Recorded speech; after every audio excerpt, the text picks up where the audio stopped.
Good evening, everyone. Welcome to tonight's session. My name is Professor Tennyson Mukuchini. I am the project leader for the UNISA Accelerated Online Postgraduate Program, and I'm also your facilitator for tonight. You will remember that we have done many of the sessions that we are covering now, but are returning to them on the basis of a recurrent requests from students. And one of the things that we were asked to do was to provide guidelines on the structure and development of either a master's dissertation or a doctoral thesis. Tonight, we are focusing specifically on a master's dissertation. And those of you who are developing chapters for your doctorates, tomorrow's session, which will happen at the same time at 6 p.m., will focus much more specifically on chapter development within a doctorate.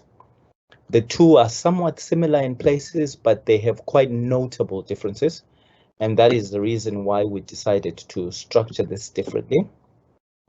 I also want to urge you, as you're listening, to have notes on the side, because much of what I will talk about does not stand out within the slides that you're looking at. So the best way to capture that is to keep notes of it. Those of you who are already developing chapters, I would suggest that you actually have access to the document or the monograph that you're working on. So if you're working on a dissertation, it would be good for you to have access to it. So when I suggest things, you just put little notes in ways that help you. Of course, as per usual, we will be sharing the contents of this particular recording will be available to you, and we will at a later date circulate the actual PDF version of this presentation.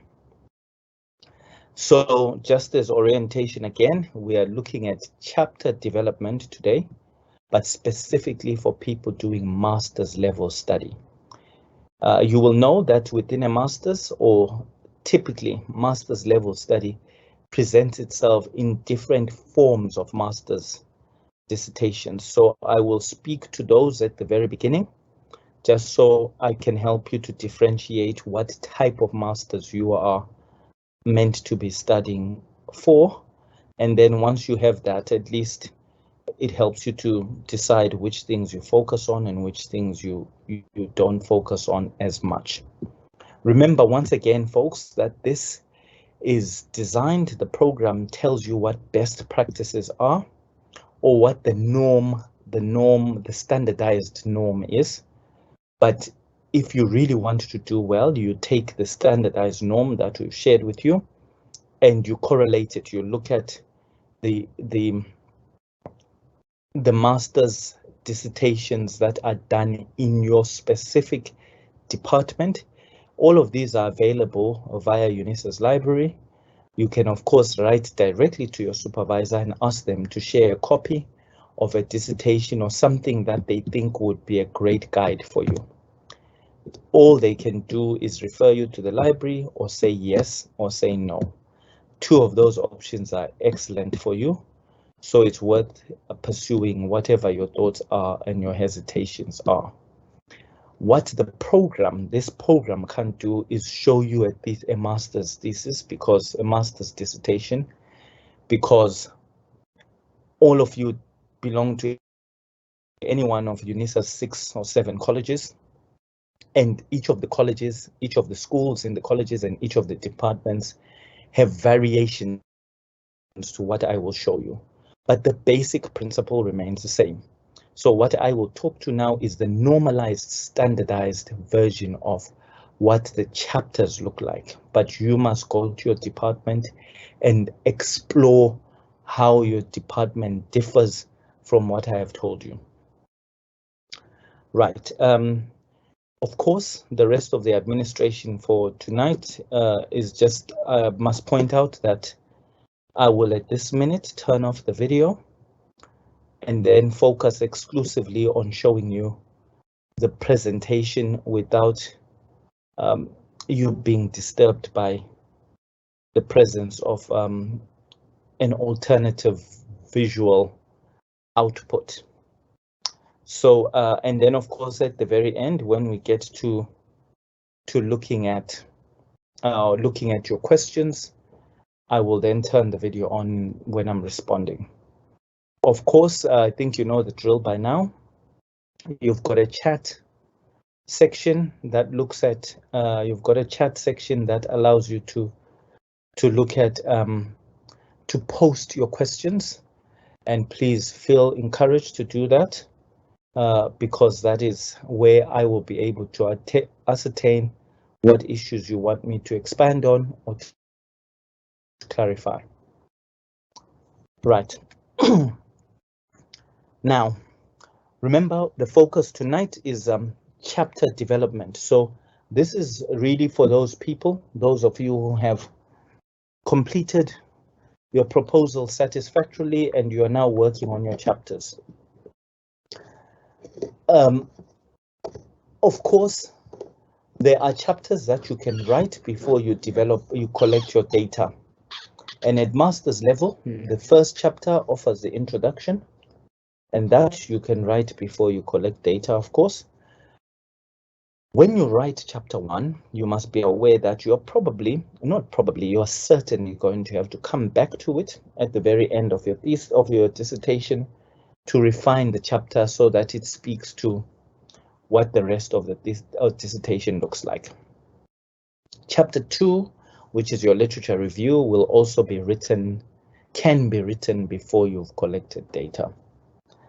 Chapter 3 can be there are two different types of chapter 3s, but both those types of chapter 3s can be written before you collect data.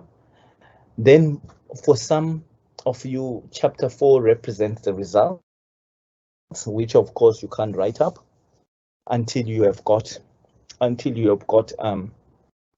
the results.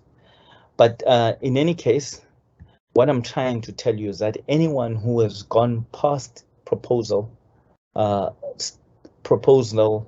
phase is in a position to actually start to contemplate their chapters, write their chapters, and so forth and so forth. Just so you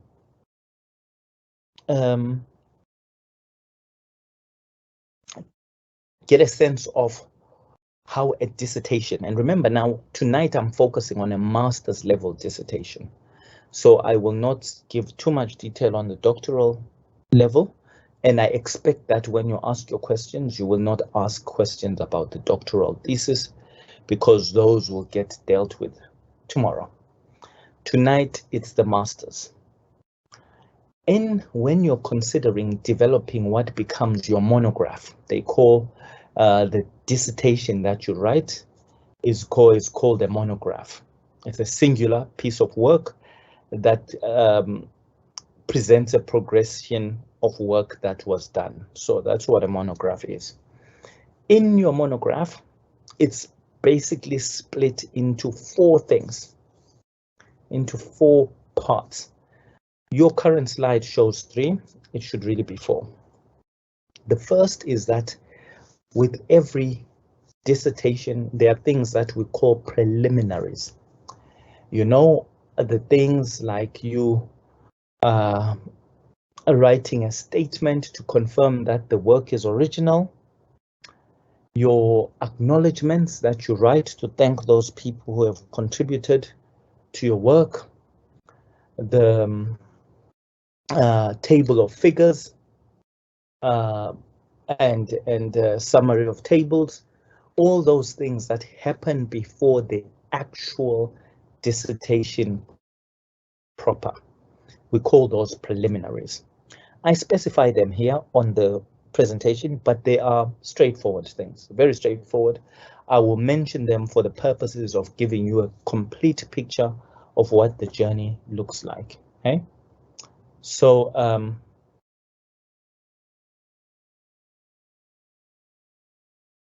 right, so then after preliminaries, we have what we will refer to here as the actual body or the text This is the actual thing that you will call the dissertation. And then at the very end of that, you've got references, and the D that's missing from this are the appendices. The appendices are basically those sets of things that you make reference to throughout your dissertation, but for purposes of not disrupting the narrative element of your dissertation, you place them at the back.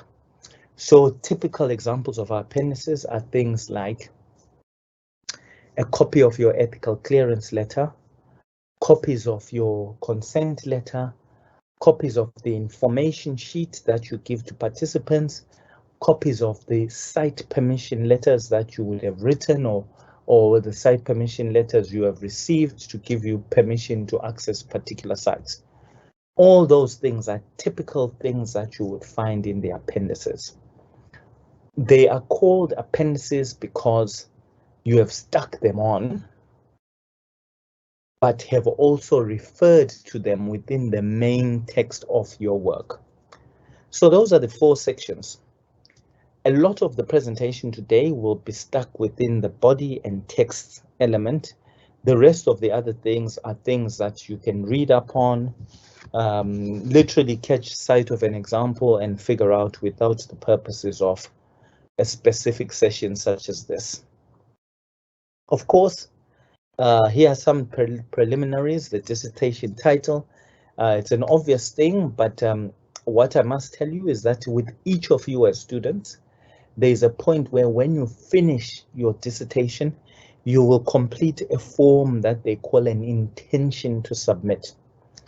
This intention to submit is a form that you will receive, ideally on the behest or instruction of your supervisor, but sometimes they, it can happen that they forget.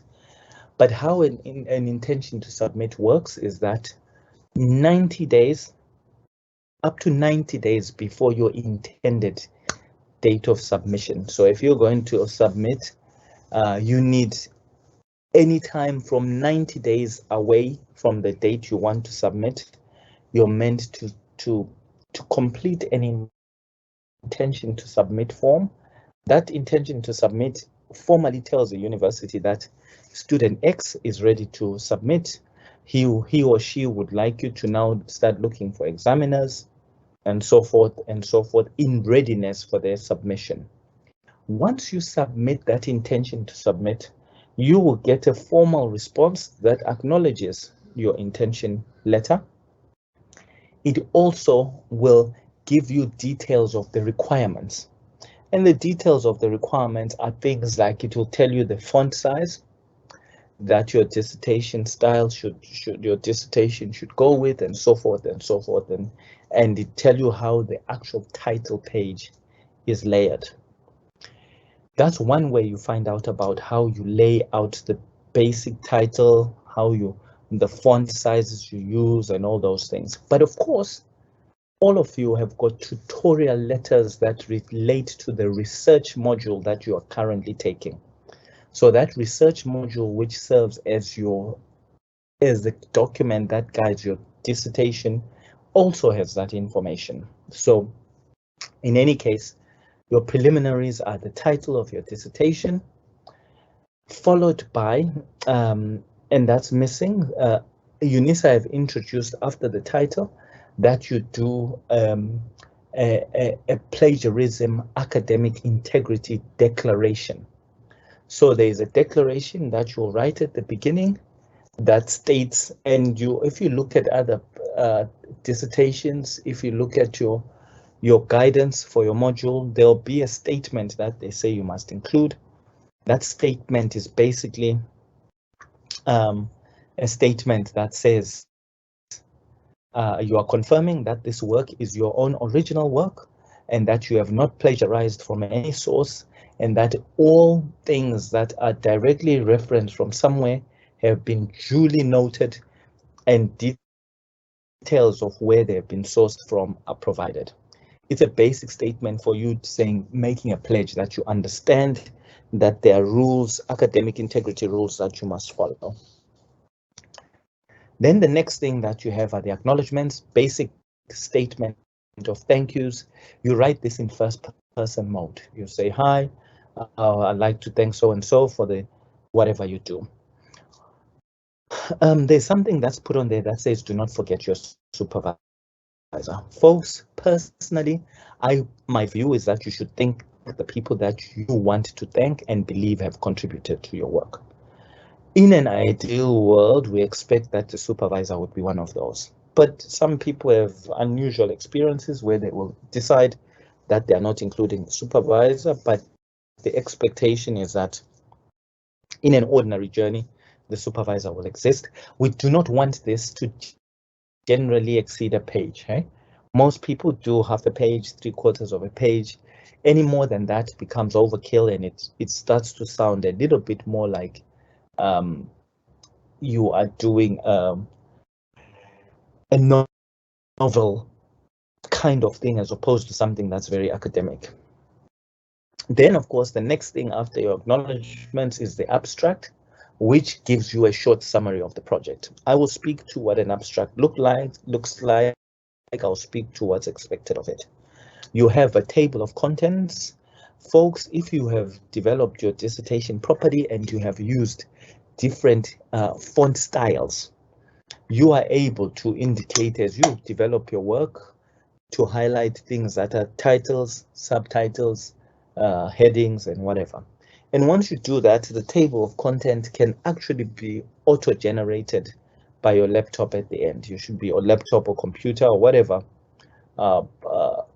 writing gadget you're using.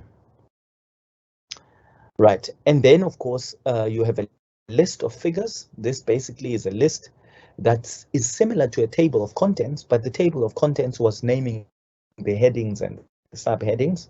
The list of figures has the listing of all the tables, the graphs, the images, and figures that are included in your work. And similarly, this list can also be auto-generated if you've set it up properly. But all of that is technical know-how. And if you're starting your work, nothing stops you from going on to Google and finding out how you make sure that you write in a format that allows you to auto-generate your contents pages and so forth.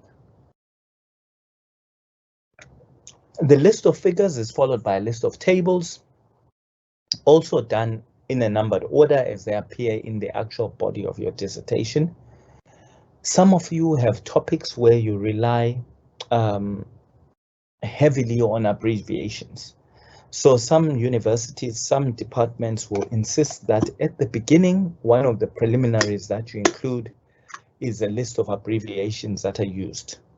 This then just helps to sensitize the reader to the sort of abbreviations they can expect to see. And also another optional university dependent thing is this glossary or definition of terms. So sometimes at the very beginning, there will be terms that people need to define. Typically, these are not found in the preliminaries. Definitions of terms will happen in the actual chapters, but there are instances where they are asked of as being part of the preliminaries. So you need to just check that with your specific department. And you can't get it at college level. Usually people decide this at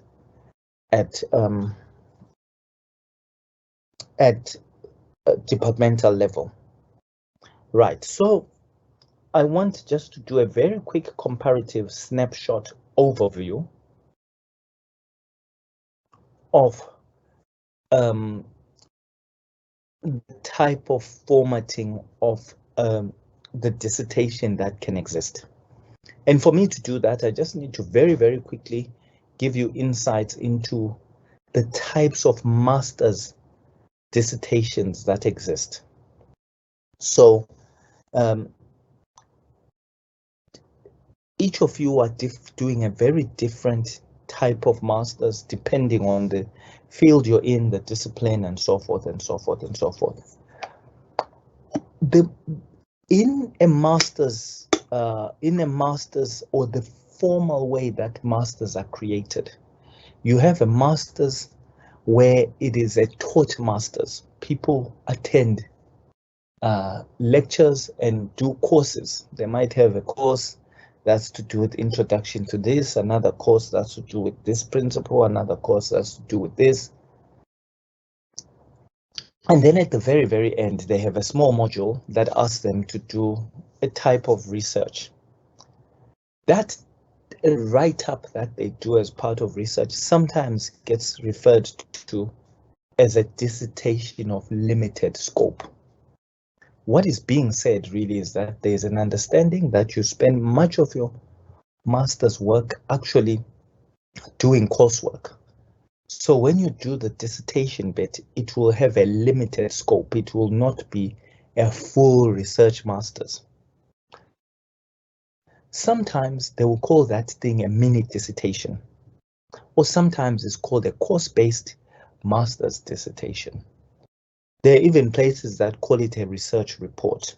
But basically, it all boils down to the fact that it's a dissertation, but it's a smaller version of a dissertation that acknowledges the fact that you spent some of your course time doing other modules and you only had a short time to do the research bit. So that any one of those options, the limited scope dissertation, the research report, the mini dissertation, or a course-based master's dissertation, they are smaller in their composition compared to a full research master's dissertation. The full research master's dissertation is actually much more similar to a doctoral thesis. And a full research master's dissertation is where you have joined a master's degree, and that master's degree has no taught courses. They don't teach anything. All you do from day one is submit a concept note for your study, and your entire master's is based on you doing a study. That is called a full research master's, because you're committing your entire master's journey to research. And that has a different format, and a format that's much more expanded, that's more serious, that's bigger, and so forth and so forth. Now, so chapter 1 in both the limited scope and full master's dissertation is the same. You look at the background and the overview of the study. So I will speak you through what chapter 1 looks like. Chapter 2 in both the full and small research options is the same. You are reviewing literature, and it is a literature review. Chapter 3 is where the story starts to change. In a limited scope or mini dissertation or research report or a course-based dissertation, chapter 3 is where you give an overview of the methodology. You speak about the methods that you used. You tell us about the design of the study, how you collected data, the methods that you pursued. Chapter 4, you offer us the results now and the findings. So you pursued those methods that you pursued on chapter 3. Chapter 4, you now just speak us through the results, the findings, and you literally tell us what you found. Then chapter 5, you discuss what you found. You sometimes share some recommendations from what you found, and then you provide a conclusion. That is the simplistic dissertation of limited scope. I will not spend much time speaking to that because it's a very rare form of masters. It is, and if you understand the full research masters, it's much more easier to convert that knowledge into a limited dissertation of limited scope versus someone who's doing a dissertation of limited scope, changing what they're doing so that it represents a full research masters. Now, so the full research masters, which is our focus, this thing here, as you notice, it can have up to 7 chapters. The first chapter is you giving the background and overview of the study. 2, the second chapter is you giving a literature review, which offers a review of dominant literary sources that relate to your topic. Chapter 3, instead of it being you providing methodology, it's actually the chapter where you give an overview of the theories that help you to understand your topic. And you give that overview of your theories or that help you to understand the topic. You also provide an overview of the concepts that are important to you from each of those theories. So a theory might have 40 concepts in it, but you might only be interested in 4. So you will present those. Then the next chapter after you've done chapter 3 goes back now to the methodology. So you realize now that chapter 4 in a full master's dissertation is the methodology, but in a mini dissertation, it was chapter 3. Mini dissertation doesn't have a distinct chapter where you focus on theory and conceptual frameworks. That's where the difference is. Chapter 5, you present the results and findings. Chapter 6, instead of you jumping into discussing your findings, you actually develop a theoretical perspective or you offer recommendations in a distinct standalone chapter, which we call chapter 6. Then chapter 7 becomes the discussion and you offering conclusions. So now what I'm going to do is just walk you through each of the chapters, 1 to 7, basically.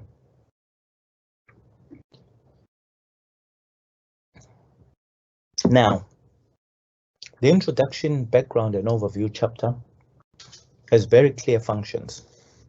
It has very clear purposes, and I want to name those purposes. When I name what the purpose is, the actual, some people will say, oh, please give me a list of the subheadings. That I cannot do, apart from it being slightly kindergarten-like. It limits, once you understand what the chapter is about, then the progression of what the content should be is something you can either figure out or just find a pre-existing dissertation in a similar field to yours, look at the headings that they've used, check if those headings are sufficient for what you want to do. I always ask people to improve and expand on the headings that they've got in front of them. So if you have an example you're looking at, your job is to take at least those headings, but more importantly, to add additional things that you see as being important. Basically, chapter 1 does it focuses on basically 3 things, 3 basic things which you remember. The first is to introduce the topic, to introduce the phenomena, to introduce the problem. Remember, I've been insistent about the fact that research is about the systematic, logical, and rigorous study of a problem or a phenomena. So the introduction, the first part that it serves is for you to just lay out what the problem is, lay out what the magnitude of the problem is, lay out the nature of the problem, lay out all the things that relate to just describing the problem or the phenomena that you are interested in. And remember, you also want to sell and to introduce this problem in a way that shows that it's big, that shows that it's topical, that shows that it's relevant. And relevance relates to the fact that it's a problem that's been going on for a while and continues to challenge people. So if you're doing a study on students who are failing, you would give us a sense of what the failure rates of students are, how big the problem is, how the problem continues to be a challenge now, how the problem has challenged education for X amount of years, how researchers are struggling to find a way to solve this problem. And that is the introduction to the problem. The next thing that you do in your study or in your introduction, the next function is to provide a background. And the background basically allows the reader to get a chronological sense of what has been going in relation to this problem that you're looking at, what has been going on. So some of you may decide that, look, you're going to look at a paper that focuses on increasing crime rates. You may introduce the issue of crime.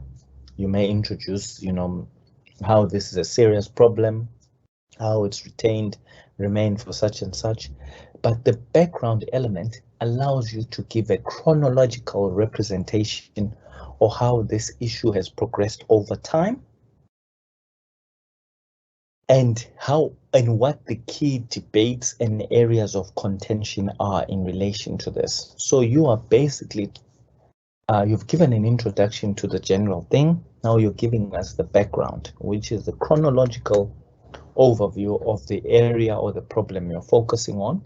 You're telling us how it has developed, telling us how the arguments that relate to it have developed, what are the opposing views that are existing, what are the challenges, and what are the things that remain unresolved and play out as serious elements of the problem that need to be looked at. Then finally, your introduction provides an overview of the research process that you conducted within your study. So two elements of it give the background, an introduction and overview of the problem. Then the last part of your chapter 1 gives an overview or a roadmap of how the study that you are presenting in the following chapters was conducted and how it plays out. So you will find that in a chapter 1, people will give an overview of the problem, tell us how big the problem is, tell them how it's progressed over time, tell us what issues are not understood, identify to us which of those issues they have a particular interest in, and also identify to us what aim they have in relation to that problematic issue. Then they also specify the objectives that they pursued in relation to that problematic issue. And then they give an overview of the research processes that they followed in relation to understanding this problem that they've now spoken to. So that overview will tell you a little, just snippets about the data collection approaches that were used, the sample that was utilized, the place where the study took place, the detail about how the methods that were used for collecting data, detail about methods that were used for analyzing data, insights into the ethical provisions that were taken account of in preparing for the study. And then finally, people will end the chapter by giving a summary overview of what the upcoming chapters are. That they'll say this study is based on, this dissertation is a 7-chapter dissertation, and below is a summary overview of the dissertation. Then they tell you chapter 1's the intro, chapter 2 is this and that and that and that. That is what an introduction does. 3 standout things. It introduces the topic, gives you the importance, sensitizes the reader to what the problem is, gives you a chronological background of this thing, the debates that have played out, what's understood, what's not understood, the issues that are contested, the issues that are not understood, the resulting aim that came from knowing about all this, what objectives exist. Then once you've specified what those objectives are, you then say, these are the methodologies and research processes that were followed to meet these objectives. Then you speak us through, in a very summarized way, through each element of your data collection, your data analysis, and so forth, all in chapter 1.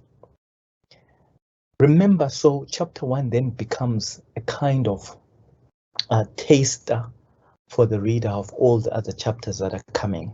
It should not be written in such a way that the content is overwhelming. It should be written in a way that the content is concise, but it offers that ability to give an overview of what the study will look like. Typically, people will say, so, Prof, how long can that chapter be? Folks, it's difficult to tell, but I can tell you that anything around the region of 25 to maybe 40 pages makes for a healthy chapter 1. The reason it can be that varied has to do with all sorts of things, to do with whether you have a very simple methodology or so forth and so forth and so forth.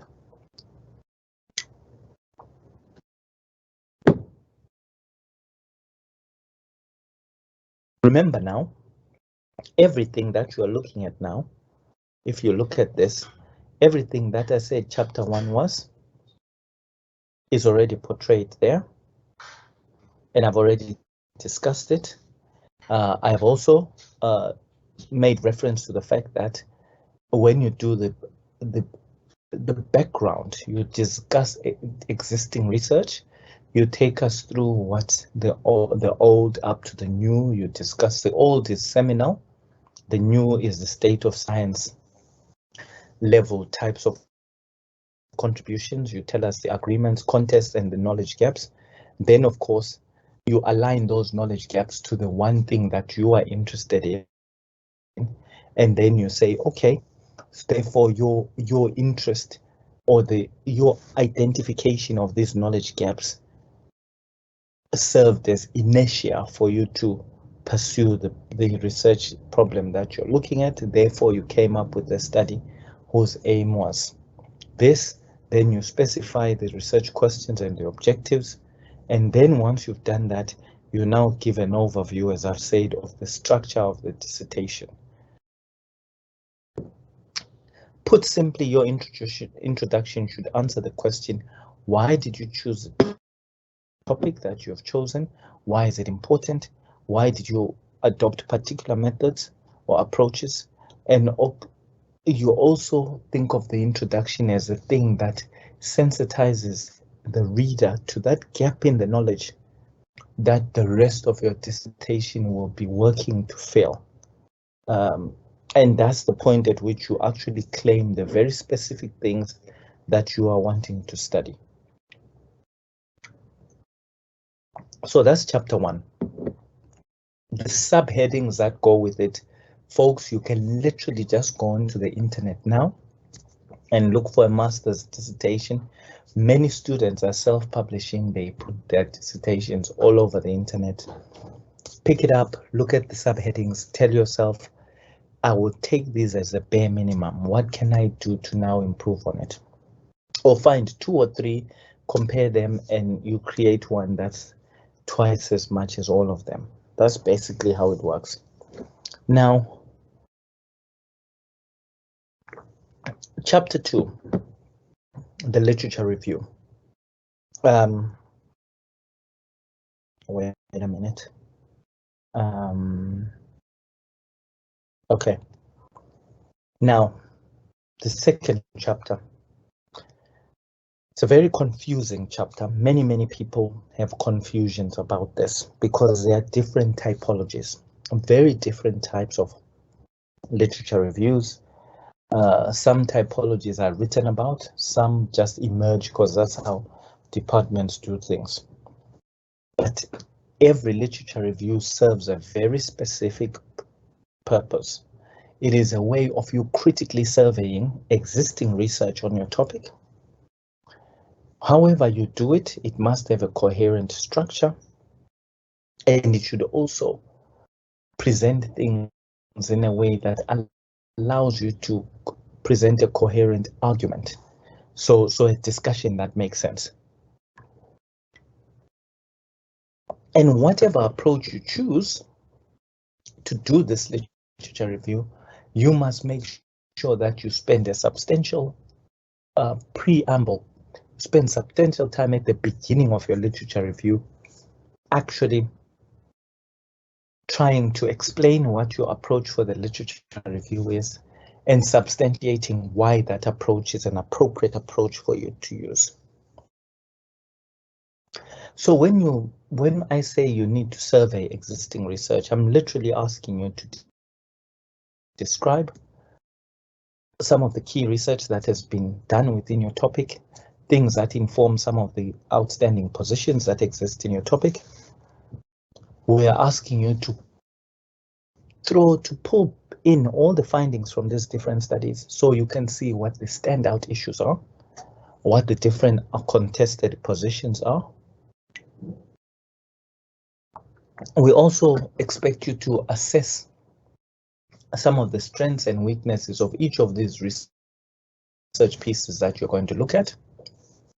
We also want you to, as part of the literature review, you're going to highlight things that the literature has not yet been able to cover. So you highlight existing gaps.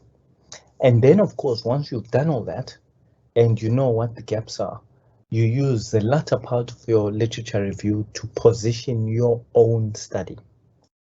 So this is the goal. This is the goal of a literature review, this goal. How you get there is where people start to differ. You know, they have different options. But your ultimate thing is to show that your study that you're going to work on, when you look at the literature, your study addresses a gap that exists in the literature.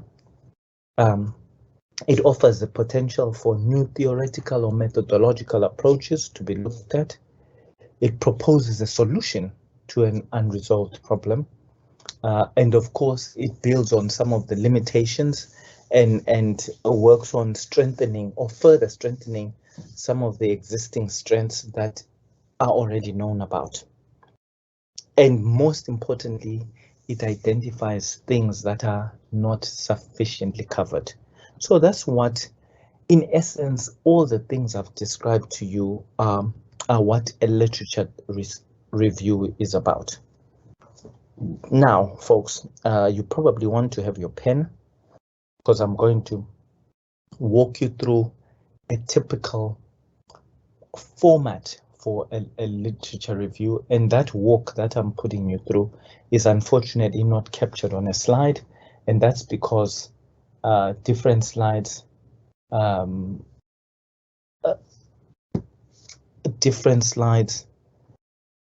do different things.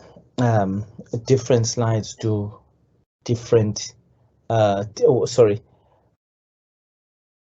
me producing this outside of slides is an acknowledgement of the fact that you will undertake a literature review in a different way, probably from what I am suggesting, because my suggestion is just one of those types of it's one of those alternatives that exists. Remember, the key components are all the things I've described so far about what the purpose of a literature review are, but how you get there is where things differ. So here's a structure that I suggest, or some that has been used. Firstly, the first part of a literature review, people will, of course, acknowledge what chapter 1 was about, and then they also point out that chapter 2 provides an overview of the literature. It looks at gaps. It also allows people to advance some of the debates, and it assists to help them to position their work. Then once you've done that, you now have to decide. Remember, we have taught you, those of you who attended the session on literature reviews, you will remember that we said that a literature review there are different types of them. There's a thematic review, there's a narrative review, there's a chronological review, and so forth. You may not have to, you may decide that you are someone who is very clear that the range of the subject that you're looking at can be best understood by looking at the themes that have emerged from different research. And if that's the case, you declare in your literature that, look, your literature review is going to pursue or follow a thematic reviewing style, typology. You may not state that, but it's good in any case at the beginning of your literature review to give as much explanation of what the actual chapter is going to look like, so the reader is not surprised. To also restate what the purpose of the chapter will be. So you say that very clearly so that the reader is very clear that you understand exactly what literature reviews are there to do. Once you've done that, you then now have the opportunity to speak to certain things. So the first thing that normally happens in a literature review is people, after they've done the introductory garb, they then do what is called providing an overview of their data search strategy. That's a very quick summarized overview of how you went about searching for this data that will now be the center of your literature review. So people will specify that, hey, you know, this is a topic I was studying. I used these 20 search terms to get articles. I initially had 2,000 articles that came back. I refined them using these inclusion and exclusion criteria until I ended up with 25 papers. And these 25 papers are the papers that form the body of the literature review. Then so that becomes your data search strategy, an initial part. But of course, as you collect data, you will get a sense of what the data is saying. So data might present critical questions that need to be answered. So if, say, I was looking at success, maybe when I if I'm looking at student success, when I review the literature, I will notice that, there are certain critical questions or critical themes that are emerging, and those questions are suggesting that success can be to do with biological intelligence. So it might be theme 1. I might find that there's also research that suggests that student success is determined by social background. So that might be another theme. And then some will say, no, student success is dependent on people's motivation, another theme. There might be student success that says it has to do with the type of teacher you have. So I can clearly say at the very beginning that after pulling back all these studies, I found that the debates and contests were presented along 4 thematic areas. One, that all the literature that looks at biological explanations, all the literature that looks at social explanations, all the literature that looks at motivational explanations, all the literature that looks at teacher involvement. I have now actually, from just collecting papers that are related to my topic, been able to tell that, the literature seems to gather in any one of these 4 areas. So I can clearly say, when I'm doing my debate to see what the evidence is, what is understood about each, I can put my papers that I review in these sections. And that is a type of thematic review. But what I'm just trying to say to you is that as long as you've got an introduction that specifies how you intend to review the literature, and you explain the process you'll follow and the format that people should expect in your literature review, then you're good.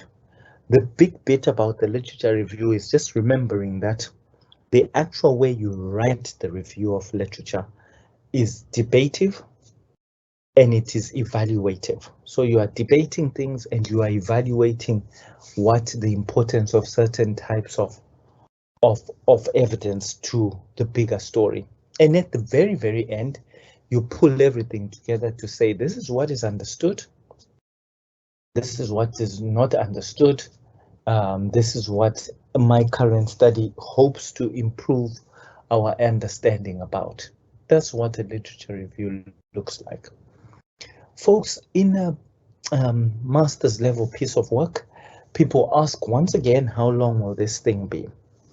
There is no set answer once again, but if you twist my arm and insist on a number, I would say in the region of 40 pages, 40, 50 pages. So chapter 1 was 20 to 30 or thereabouts.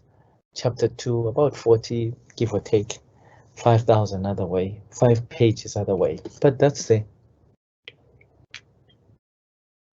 chapter 2.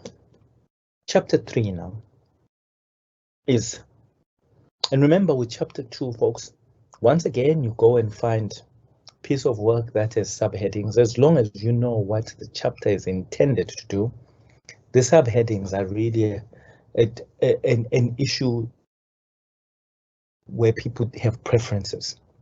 But essentially, if you know that this chapter needs to show and prove this between its inception and the time that I conclude on the chapter, then you've done fine. Chapter 3. Now remember, chapter 2 gave an overview of the literature from research. The literature from research, primarily. Sometimes some departments will want to simplify things and they will say, oh, your chapter 2 can use information from research, and also it can also include theories. And if your chapter 2 has permission to include theories, then essentially it takes away the need for a chapter 3. The need for a chapter 3. But on the whole, you need a chapter 3. That chapter 3 is called the Theoretical and Conceptual Framework chapter. Basically, in chapter 3, what you're doing is you are giving the reader a sense of the theories that exist to explain the things you are looking at. So if, say, I'm looking at student success, I can say, hey, I believe that student success can be explained by people's theories that talk about motivation, theories that talk about people's genetic intelligence, and theories that talk about how well people are taught. Those might be 3 theoretical areas that I believe are useful for me to understand student success. So for that reason, the theoretical and conceptual framework chapter would basically be you saying, look, I'm interested in student success. To understand student success, there were 2 or 3 foundational theories that were important in giving a sense of the concepts that matter.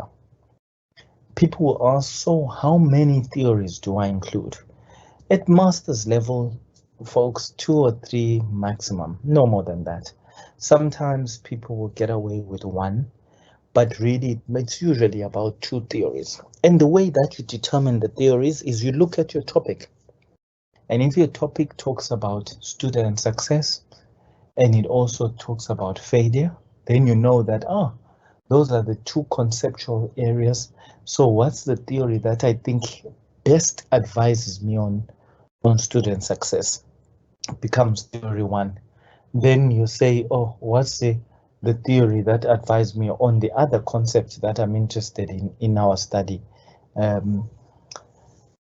If it's to do with student success and teacher involvement, then the second theory will be on teacher involvement.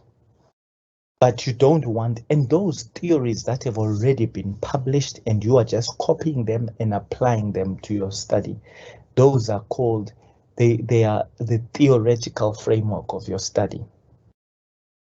And of course, now when you look at these theories that were written 100 years, 50 years before now, you know that they will not be a perfect fit to your study. They will have concepts in them that are of interest to you and some concepts that, frankly speaking, are no longer relevant to you. So what happens is students will pick the things that matter.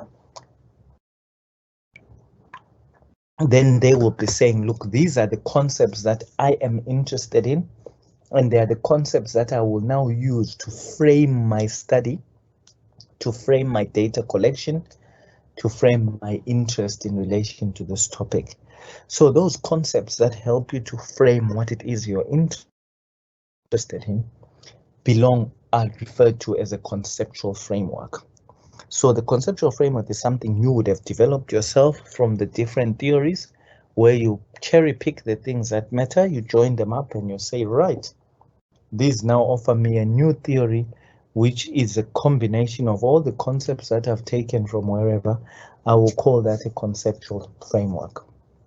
That conceptual framework will have items that you consider to be of interest as items that you took from the theories. Those items also serve as the things that you use to decide that, oh, when I do my data collection, it makes sense that I should collect data that relates to the concepts that I'm interested in. So your chapter 3 gives us a sense of the theories that you borrowed your knowledge from. It gives an overview of how you've taken elements from those theories that you believe are relevant to you and how you have joined those elements to come up with a new conceptual framing of your study. Then, of course, you then say, right, this conceptual framing shows that these 20 items matter. Therefore, when I develop my data collection instrument, I will focus the instrument on assessing and understanding these 20 things. So chapter 3 is literally just you. It's a fairly descriptive chapter where people describe the theories, they describe how those theories come together into a conceptual framework. Then they say, okay, and this is how I'm going to borrow items from the conceptual framework to guide the development of my questionnaire or my interview schedule, or whatever it is that you use. So theory, chapter 3 is about that. It's fairly short, can sometimes be 10 to 15 pages. Once again, I'm giving you these numbers not because I believe there are limits, but I know some of you want a sense, even if it's an estimate. I have offered you some insights here into the application of theoretical frameworks and so forth.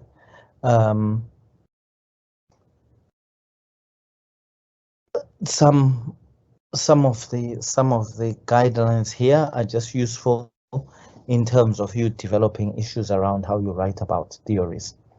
Of course, remember, generally that theories are formulated to explain, predict, and understand phenomena. So the theories that you are referring to, the theoretical concepts, the theoretical frameworks are there to explain things to you, to help you understand stuff. When you join them up, they also give you now a sense of the things, of the terms that matter, and so forth. Now, the methodology chapter. Now, folks, this methodology chapter, the best thing I can tell you about methodology chapter is find a pre-existing methodology chapter from a good master's level study in your space. And look at the subheadings. Once again, pick a second one, select those subheadings and build them up. But really the methodology section covers all those things that speak about how you collected and analyzed your data. It also speaks about the philosophies, the principles that guided you. Is your research qualitative, mixed methods, or quantitative research? You explain that, you give overview of why you chose this, not that. What type of Variant. What type of variant from the qualitative or quantitative world are you using? Are you going, if it's qualitative, is it a phenomenological qualitative study? Is it ethnographic? If it's quantitative, is it an true experimental study? Is it quasi-experimental? If it's mixed method, is it a sequential mixed method study? Is it a concurrent mixed study? Concurrent mixed method study? You give insights into all these things. And what people talk about when they talk about methodology, they talk about the W's. That you tell us what it is you did. You give us insights into who you selected for this thing that you're doing. Remember, all these things are starting with W, so there'll be a sense of your sampling approaches. You tell us about where. So you give us insights into the area and the context from which you collected data. You tell us about the when part, if there's a need for you to indicate whether it was carried out over 3 months and so forth and so forth and so forth. So that's basically what the methodology chapter covers. Now, you will notice that I've mentioned here the issue around the when, with whom, and so forth stuff. Literally what you need to think about with methodology is that you think, right, I will start at the most broadest point. I must explain how, what paradigm I come from, or the study was carried out under. Explain that paradigm, debate things. Remember, there are principles to this that must always be upheld. And one of the principles is that every time you choose something that has options, you must make a decision about whether you'll just choose it and move on, or when you choose it, explain your decision, compare the thing you've chosen to those things that you did not choose. But I can't tell you to do that with every choice that you make. But all I can guide you is to say that, look, whenever you say, look, you did interviews, you may actually want to explain what interviews are, what their advantages are, what their limitations are, and so forth. So when the person who reads your methodology section reads it, they know what you did, why you did what you did, and the order in which you did what you did. So that is, but remember, with this chapter, you detail all of that, but towards the very end, you offer some insight into the analysis approaches that you utilized. And finally, you speak about things, the actions that you took to ensure high quality in your work. So people will talk about validity, they'll talk about reliability issues, they will talk about trustworthiness if it's a qualitative study. And then finally, the part you focus on is the ethical considerations, and you have to give an overview of the things that, the actions that you took to make sure that your study was ethically sound. So you define what ethical, you believe ethical practices, and then you speak to the activities that you undertook to ensure that your study was compliant with the ethical requirements of the institution. This slide just summarizes the fact that research methodology gives you an overview of the specific procedures or techniques that were used throughout your research process. And then, of course, you are able from that, the reader who reads this is able to get a sense of the methodological quality of the study. And of course, they get a sense of how the data was looked at and how it was analyzed. But none of chapter 3 involves you telling us results. It just tells us the methods that you use to work towards the results. So, and once again, people ask me how long can this be, and generally about 25, 30 pages. Now, we are on chapter 5, hey? Chapter 5 is the the chapter where you present your findings, you analyze them, and you do interpretations. So presenting findings is you just literally telling the world, this is what I found. Analyzing it means you saying, this is what I found, these are the conclusions that I make out of this. Then interpretations is you saying, look, this is what I found, this is the conclusions that I made, this is what I believe these conclusions mean in the greater scheme of things. Now, the whole organization of your results has to do with you being logical. And the logic that I want to suggest to you is that, of course, you start the chapter, as with all chapters, by explaining what that chapter is about. So you explain that this chapter is about the presentation of the results, so forth, so forth. You then tell the reader how you've structured that chapter. So you tell the reader that, look, the way that you present the findings will initially involve you just giving an overview of the sample. So people will start off by giving an overview of the sample. They will have the initial section that will have sample characteristics. They tell us the ages, the whatever characteristics they collected data on, just so we can get a sense of who these findings are relating to. So they'll have age, gender, and so forth presented at the very beginning. Then the next point is that you have to make a decision now that you just present findings as you saw them, or do you go to your objectives and research questions and say, hey, one of the first questions that my study had was to do with what are this and that and that and that. So if you present the questions, you are then able to put the findings that you got from each of it in relation to each of those questions. So the way you present your findings is you actually like presenting answers to specific problems.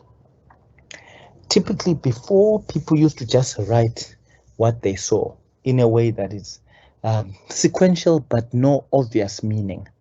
But what I want to suggest to you at master's level is that you tend to have 2 or 3 objectives, 2 or 3 questions. So you say, right, this is what the sample was. Here are the characteristics that matter.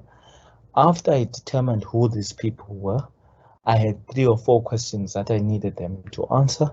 And these are the questions. These are the findings that I received in relation to those questions. Here's what I make, what sense I make out of these findings. Here are my interpretations about how these findings relate to the greater world. And you do that for each of your 3 questions. Then at the very end, that when you've done that, you do a summative overview of the findings where you spell out the things that stood out the most, either because you expected them and they confirmed that you're on course, or they stood out because they contradicted expectations or represented unexpected findings. And that is literally what happens in this chapter where you present your findings. People will always say, hey, but it says analysis. Should I analyze?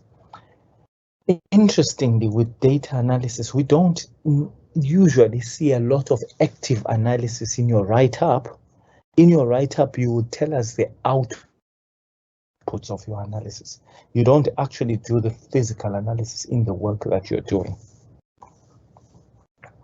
Now, this other bit here, all these other slides, just give you a sense of the issues that you engage with when you are dealing with the presentation of findings and so forth. Now, all this is saying stuff that we've already made reference to. Now, so you have presented your findings. You've told us what your findings mean. You've told us what it is that you found. The next thing is that people say, so now that you know what you know, how does that change the way you want us to practice going forward? And this is the bit where you have a section, a chapter that allows you to do theory development. In a theory development chapter, folks, it's as open book as ever. But the way people generally do it is that they will spend a little bit of time initially talking about the process of developing theory. They will share with us some of the strategies that exist in relation to developing theory. And then they will indicate that they will talk about the strengths of relying on theory, the weaknesses of relying on theory. Then they will actually go on to talk about what the building blocks of a theory are. Here are the components that exist when you do have a theory. They'll tell us this is what a good theory looks like. They'll tell us the strengths and weaknesses of theory. Then, of course, what they then do is they will also present their own theoretical position. They will now say, after seeing what I saw, this is what I believe is the way we should see and understand this topic.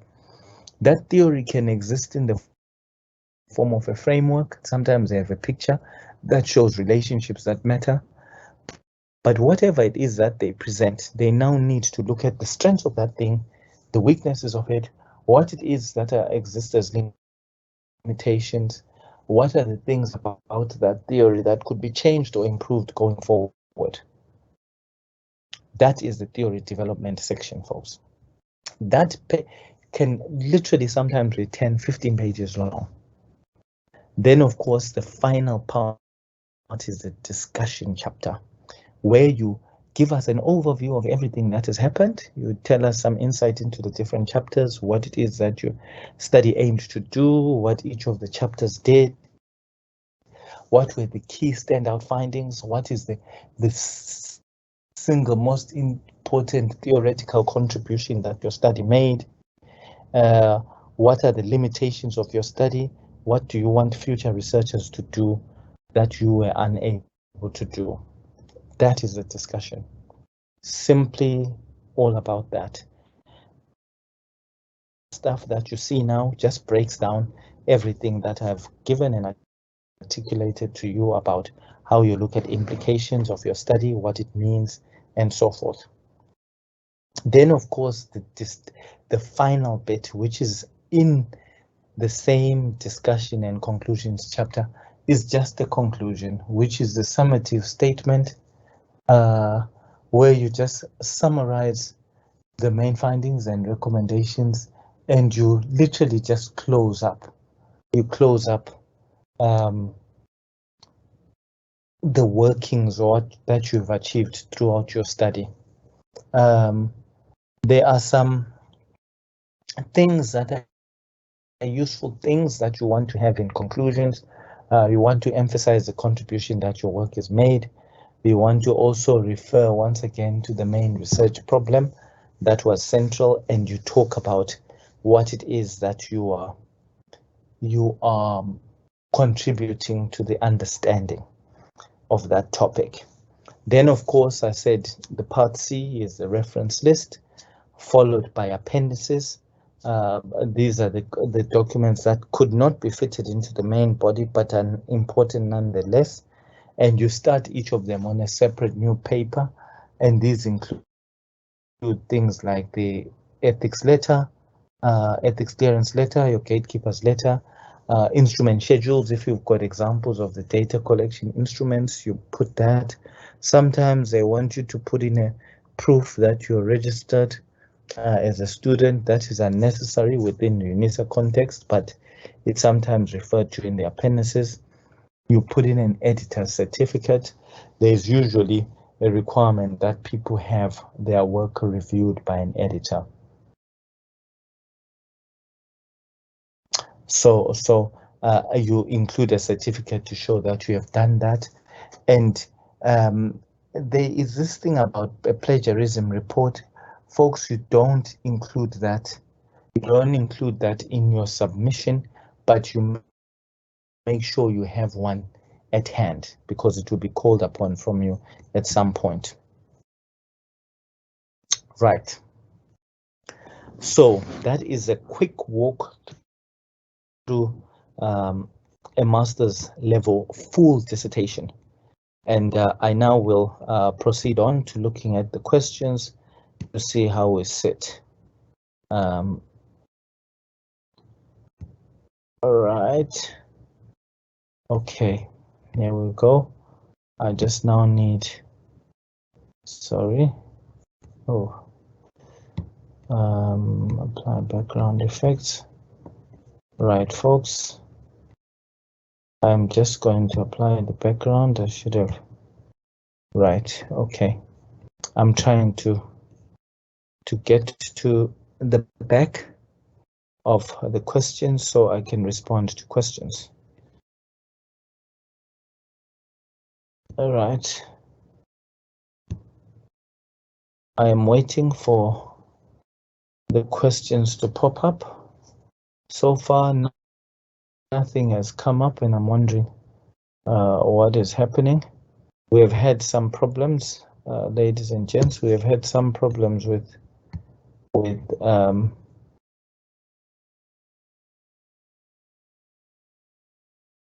parts of MS Teams. Right. Okay. Here we go. Okay. In a mini dissertation. No. Okay. Is it okay when theoretical and conceptual framework are included in chapter 2 instead of a standalone chapter? Temba, I think I responded to this. The normalized format is that there should be a standalone chapter. That is the normalized standard. But I know that departments, certain areas allow people to include the theoretical and conceptual documentation inside. It allows people to include it inside chapter 2. But please clarify which your department does. What I showed you here is what the standardized, normalized expectation is. Caroline, in a mini dissertation, do we have to dedicate the chapter to methodology after doing so in the proposal? Yes, the answer is, remember, when you do a mini dissertation, we mark the dissertation or any dissertation for that matter independent of the proposal. So we pretend that we never saw your proposal. So you have to do it independently. My supervisor advised that I use one theory in my dissertation. Faith, that is a position that your supervisor takes, but the decision about the number of theories you used is not a thumbs up. None of us say use one theory, none of us say use two theories. The way you determine the number of theories you look at is to look at your question and determine what concepts or theoretical spaces are covered by your dissertation. So if your dissertation is looking at students' success amongst deprived students, then your dissertation is looking at success and is looking at deprivation. So you need a success theory, you need a deprivation theory. So you need to. For your supervisor to suggest that you use one theory suggests that they think your study is only got one concept that it's interested in, and that is unlikely, very unlikely. But your defense and explanation is to say that, look, I choose theories to help explain what I'm studying, and what I'm studying covers two fields. It covers this field and that field.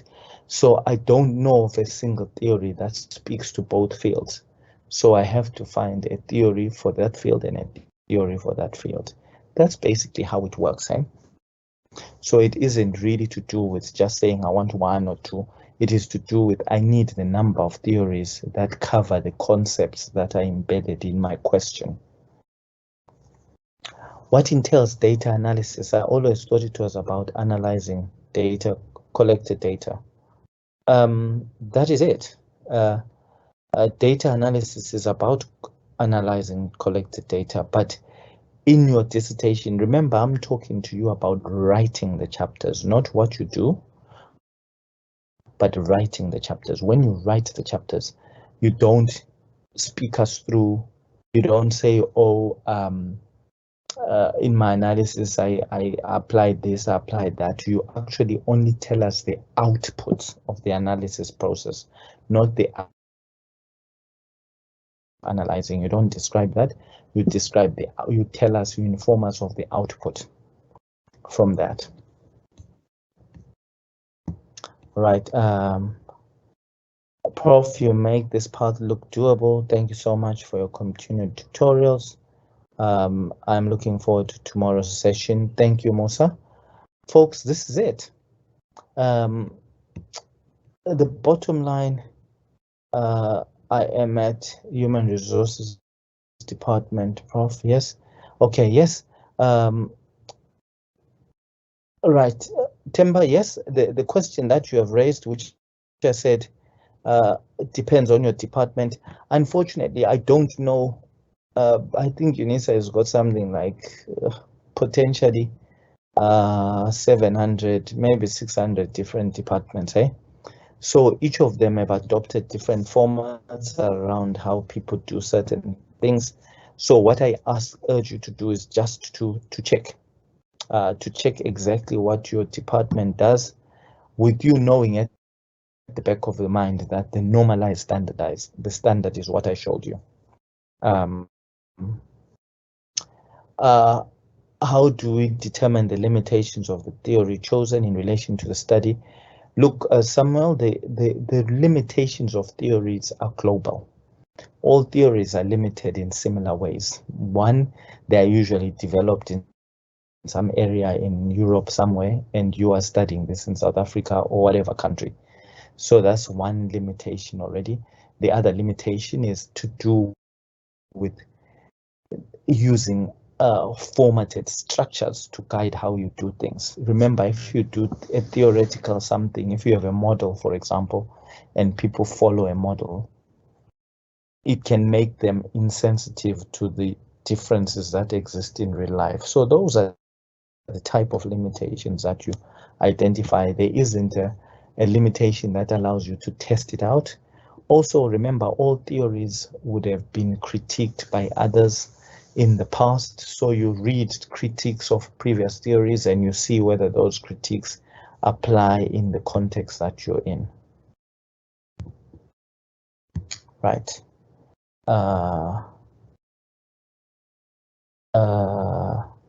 Thank you very much. Dear Prof, thank you very much. Editors will appear with the PhD. Will a PhD English teacher do? Look, Mahotla, in theory, yes, they can do, but what they now need to do is they need to offer you a certificate to, they need to offer a certificate that confirms that they edited your work. So that's basically, and usually their own response to that will tell you whether they think they are happy or not, but they need to be able to do that. Never really understood the difference between theoretical and conceptual framework. You made it crystal clear. This is from Doreen. Doreen, I will tell you something very scary. You can walk around many corridors with countless professors who are either who find it difficult to differentiate the two, and who find it even more difficult to explain it. So that difference, I am always struck by how it is rare that there's clarity, but it is the fact that you have got it now set you aside from many others. Well done. Prof, can I make changes to my proposal and present it as introduction? That's Msebenzi. Folks, the proposal is virtually the introduction. So you do make changes to it, and the sort of changes you make are, remember, the introduction is typically written to report what you have done, and the proposal is to report what you intend to do. So one will be saying, I will be doing this, and the other will be saying, I did this. But generally they are similar. So about 75% of a proposal can find itself in chapter 1, which means your first chapter is literally written for you if your proposal was done well. I hope that helps. Right, folks, I'm looking through here. I don't see any questions as we speak. I think we've done well for tonight. Tomorrow we will do chapter development, and it'll be chapter development for a doctoral thesis. It's pretty much the same as the master's, but there are some things that you elaborate on further. I hope that this evening session has been helpful to you. And remember, once again, if you've missed anything, the recordings are available. We will be sending out a visual summary of the presentation that I used, and I hope that you'll be able to utilize that for tomorrow or for whenever you need. And I will probably be using a similar presentation for tomorrow, but just emphasizing things differently. Have a great evening.